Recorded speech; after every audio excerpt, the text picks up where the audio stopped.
پیغمبر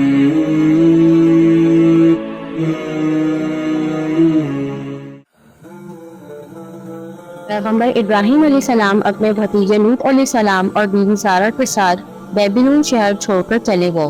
کئی دن ریگستان میں سفر کرنے کے بعد آپ نے سودان جانے کا فیصلہ کیا۔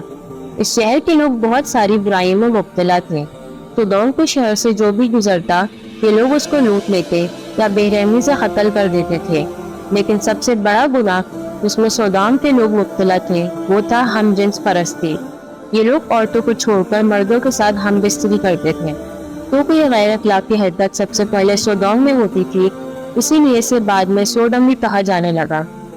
اللہ تعالیٰ نے لوط علیہ السلام کو اپنا پیغمبر بنا کر سودوم بھیجا تاکہ وہ لوگوں کو راہ راست پر لا سکوں۔ لوط علیہ السلام نے ان لوگوں کو ان کی گناہ سے آگاہ کیا، لیکن وہ گناہ کے سمندر میں تیرتے رہے اور پیغمبر کی باتوں پر غور نہیں کیا۔ پھر پیغمبر نے انہیں اللہ کے عذاب سے بھی ڈرایا، لیکن وہ لوگ باز نہ آئے اور کہا کہ اگر لوط علیہ السلام خاموش نہ ہوئے تو ان کو شہر سے باہر نکال دیا جائے گا۔ کئی برس بیت گئے اور لوط علیہ السلام اسی طرح لوگوں کو راہ راست پر لانے کی کوشش کرتے رہے، لیکن کسی نے بھی ان کی بات پر غور نہیں کیا سوائے ان کے اپنے گھر والوں کے۔ ان کے گھر والوں میں سے ان کی بیوی نے بھی ان کی بات نہ سنی۔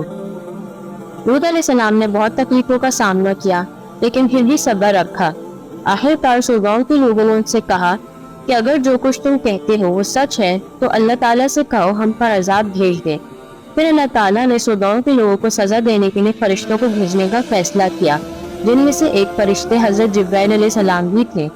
فرشتے انسانی شکل میں پیغمبر ابراہیم علیہ السلام کے گھر پہنچے اور انہیں بتایا کہ وہ فرشتے ہیں اور اللہ تعالیٰ نے انہیں بھیجا ہے۔